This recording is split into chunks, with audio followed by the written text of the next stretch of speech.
E aí galera, mais uma rodada na área, salve, salve, tudo beleza? É o seguinte, hoje a Anne veio até a produção do programa, juntamente com a Larissa, com a Jéssica, que são produtoras, são a produtora e a diretora de pauta, e pediu o desligamento do programa. Não aparecem os créditos, mas eu era editor-chefe, o Ademir, o editor assistente. No caso, a Raiane agora, além de produtora, passa a ser editora-chefe do programa. Eu editor assistente, juntamente com Ademir Veloso, meu parceiro aqui.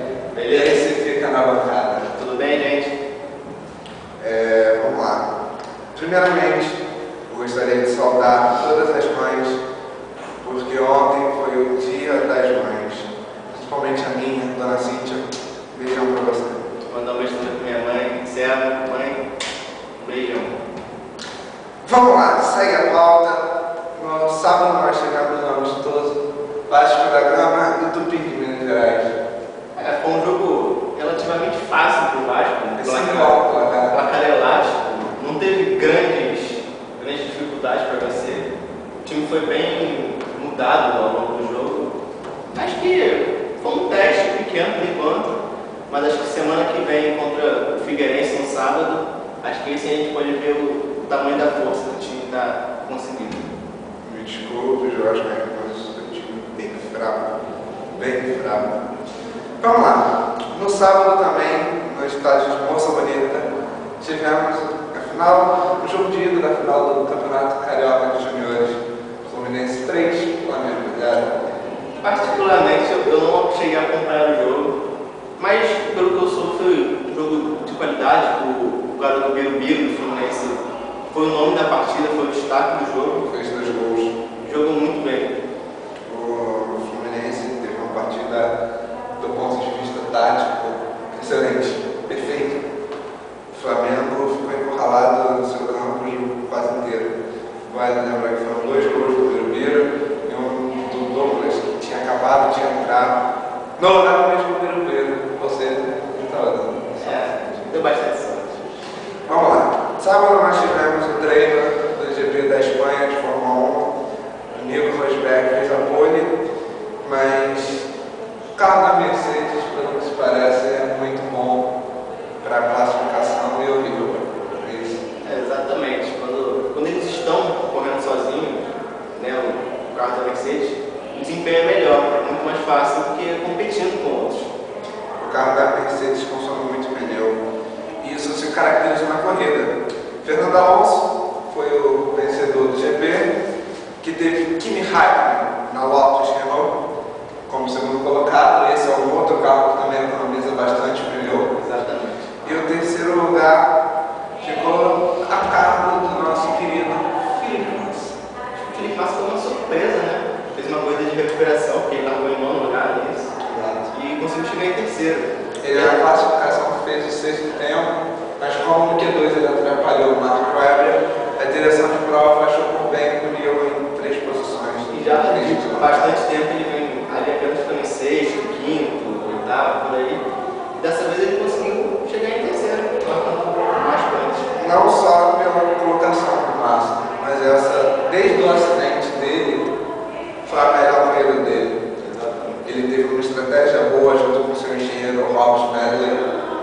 Ele fez uma corrida toda pautada na economia dos pneus.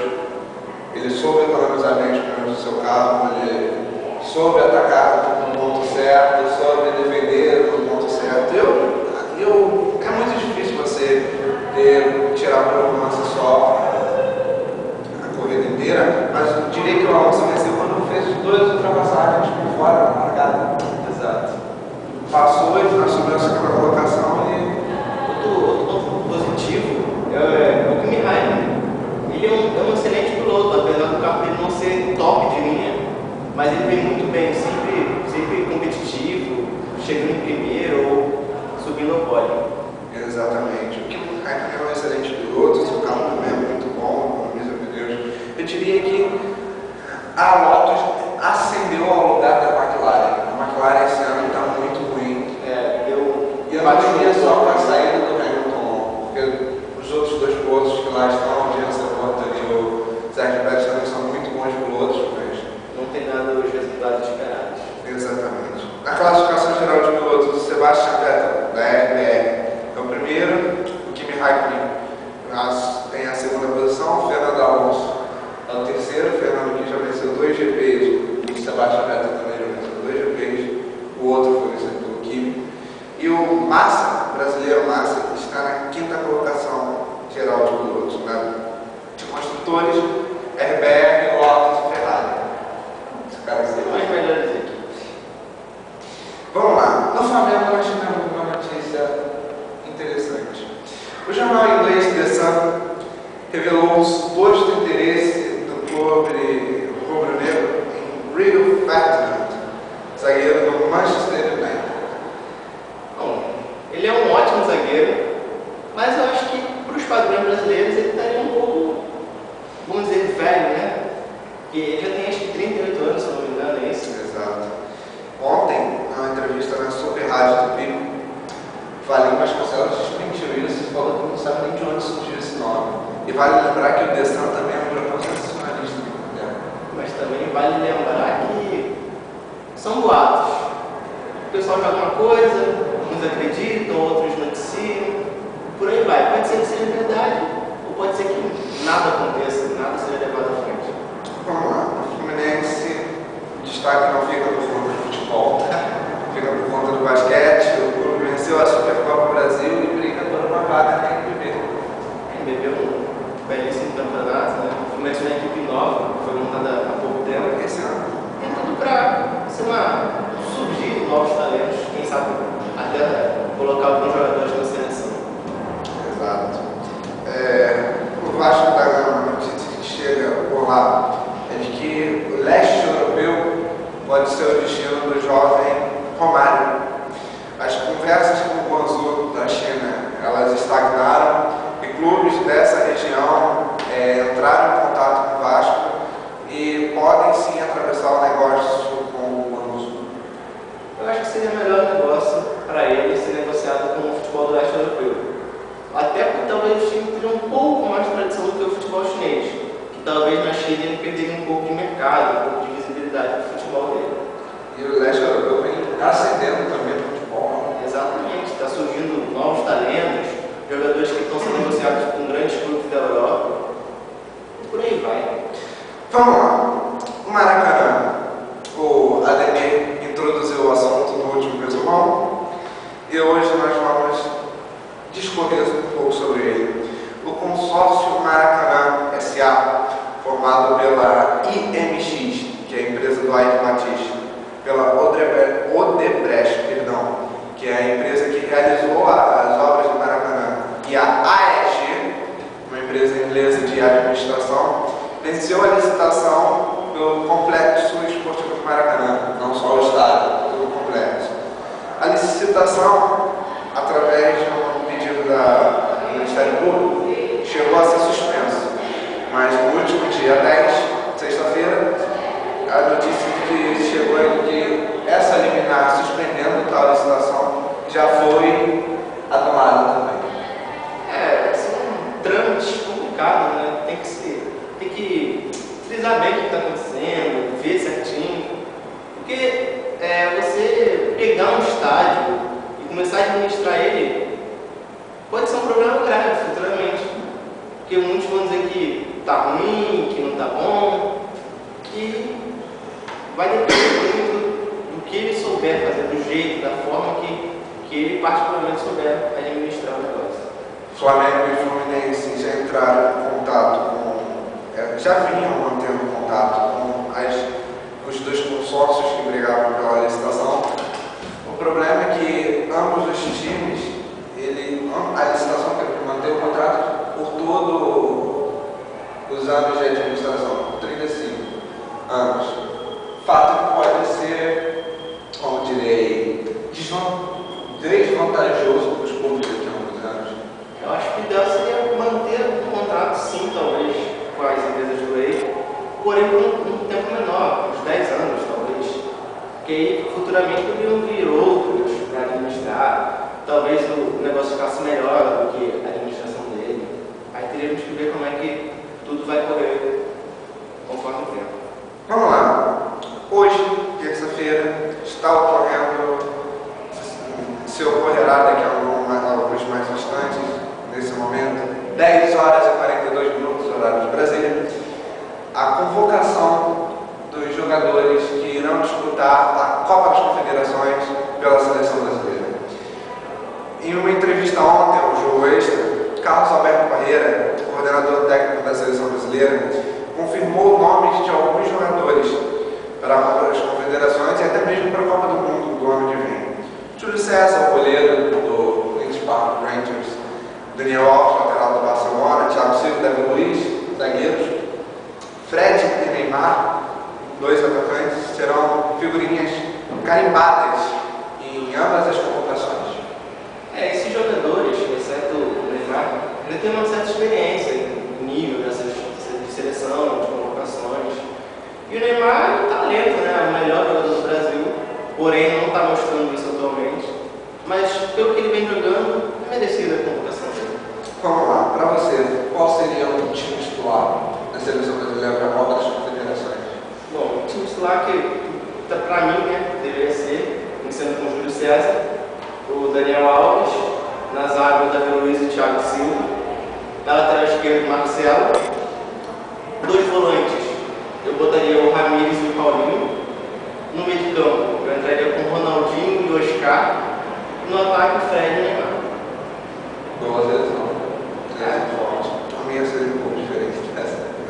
Eu colocaria ali o Diego Cavalieri, goleiro do Flu, está passando uma ótima fase. Barraria o Júlio César até porque o seu clube foi rebaixado na Inglaterra. Daniel Alves, tem outro. David Luiz e Thiago Silva, isso é uma unanimidade na zaga da seleção brasileira. Eu convocaria uma surpresa, Carlinhos. Ele hoje, lateral Fluminense. Ele hoje vem sendo o melhor lateral esquerdo em atividade. Lateral brasileiro em atividade. Seria o melhor. Dupla de volantes. Eu não convocaria aquele Fernando do Grêmio. O Fernando ele poderia ficar mais reserva. Não, colocaria o Ralf e o Hernandes. Colocaria ali no meio campo o Ronaldinho e o Oscar. No ataque, Fred e Neymar é uma unanimidade também. E acho que dando respaldo para o Osvaldo. O Osvaldo é um jogador bem veloz. E dando continuidade no assunto, poderia ser novidade, vamos dizer assim, convocação do Dante e do Jean, para ser, quem sabe, sombras. Ali o Dante para a defesa e o Jean do Daniel Alves. Eu diria que o Dante, nessa lista já está convocado e pode, quem sabe, surgir o Dante na zaga, o David Luiz um pouco mais adiantado fazendo a função de volante, como fez o Edmilson na Copa de 2002. Como um líbero, talvez. E o Jean é, assim, a reserva do Daniel Alves. Como o Daniel Alves não vem jogando bem, quem sabe, durante a competição, o Jean não se torna titular da lateral direita da seleção brasileira. Seria uma péssima opção. Vamos lá, eu tenho aqui alguns destaques, alguns resultados do futebol mundial. Nós tivemos no campeonato inglês Manchester United e Swansea City. Jogo esse que marcou a despedida do Sir Alex Ferguson. E o substituto que nós ficamos devendo no resumo de sexta-feira é David Moyes. Como a gente adiantou, né, no resumo passado, para mim é uma promessa. Ele treinar o Everton, é isso? Exatamente. Quero ver ele pegando um time de ponta, como o Manchester, como que seria, disputando grandes campeonatos. E só mais uma coisa, para avisar o pessoal, que o Scholes, jogador de meio campo do Manchester, também vai se aposentar, se aposentou ontem junto com Alex Ferguson, ao término dessa temporada. Ele que se aposentou, voltou e se aposentou agora de vez. Exatamente. Agora achamos que ele veio, né? Aos 38 anos. Tomara. Vamos lá, no campeonato francês nós tivemos a vitória do PSG sobre o Lyon, 1-0, na casa do Lyon, e o PSG que é campeão francês com 2 rodadas de antecedência. Exatamente. Essa conquista acho que marcou mais por uma discussão entre o Leonardo e o Ibrahimovic dentro do vestiário durante a comemoração do título. Eles discutiram algumas coisas que nós não conseguimos entender, mas vale frisar que houve sim essa briga entre os dois. O Leonardo xingando português, geralmente o francês, porque na Suécia, quando se fala francês, Ninguém entendeu nada. ninguém entendeu nada. Mas houve uma briga. Um clássico do campeonato italiano foi Milan e Roma 0-0. Final do Campeonato Paulista, jogo de ida. Corinthians 2 e Santos 1. Neymar foi anulado no campo. Ele até tentou buscar a bola, participar mais do jogo, mas o meio de campo santista não permitiu isso. Confesso que eu não vi, eu estava vendo Paris Saint-Germain live. Nós temos também a final do Campeonato Mineiro, também o jogo de ida, Atlético Mineiro 3-0 sobre o Cruzeiro. O Atlético é o melhor time atualmente, né? Vendendo grandes goleadas, mostrando grande futebol. É incrível o futebol deles. Mas vamos lá, nós tivemos uma goleada maior ontem. No Bavi, né? Nós tivemos no Bavi também, jogo de ida da final do Campeonato Baiano, 7-3. É isso mesmo que você ouviu, cara, espectador. 7-3, vitória sobre o Bahia do técnico Rafael Santana. Torcedores do Bahia indignados, queimando camisa. Isso foi igual, eu penso, se fosse no jogo passado, nas estreias das Castirolas, podia ter sido pior. Teria mais Castirolas. Teria mais Castirolas em campo, o jogo ia ter que ficar mais tempo parado. Mas, de qualquer forma, foi uma derrota horrível. O Joel estava a cabeça preta. Não, chegou agora. Diria que depois dessa quase perda do campeonato, da forma que foi, já perdeu. Você acredita que possa reverter esse placar de 7-3? Tem que fazer 5 gols de diferença, é complicado, né? Mas tudo é possível ainda. Por isso que o futebol é um esporte fascinante. Vamos lá, final do Paranaense, esse jogo de volta, o jogo de ida foi 2-2. E no jogo de volta ontem, Curitiba venceu por 3-1 e é o campeão paranaense. Belo jogo do Alex, né, capitão do time, fez a virada com 2 belíssimos gols. O Curitiba se consagrou campeão, não é isso? E nós tivemos também a final do Campeonato Pernambucano, o Sport 2, o Sport, perdeu por 2-0 para o Santa Cruz. Santa Cruz está na 4ª divisão do Campeonato Brasileiro, mesmo assim continua enchendo o estádio. E o Santa Cruz é tricampeão por anos consecutivos no Campeonato Pernambucano. Exatamente. Vamos lá. Seu destaque final, cara, Ademir? Bom, meu destaque hoje é negativo. É no jogo Milan e Roma. A torcida, na volta do segundo tempo, começaram a hostilizar o jogador Balotelli, cometendo atos racistas contra esse jogador. Ele, claro, obviamente não gostou, pediu silêncio para a torcida, houve uma confusão, o jogo precisou ser interrompido por alguns minutos. Mas hoje em dia, em pleno século XXI, acontecer racismo no futebol ainda é uma coisa horrível, é um ato que deveria caber em cadeia mesmo. Isso. Deveria ser pena mais pesada. Não só no futebol, mas como no mundo em geral, não deve ser. É um gesto horrível, de todas as partes. Fica aqui a nossa nota de repúdio do resumão da rodada para o racismo. Meu destaque final fica por conta, eu gostaria de dar os parabéns para 3 pessoas.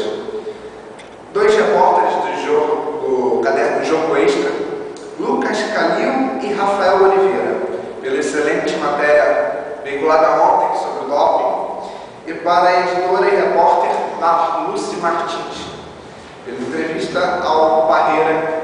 Todas 2 foram vinculadas no Jogo Extra de ontem. Cara, Ademir, prazer de ter uma bancada. Muito bom ter gente do seu lado, apresentando nosso resumão.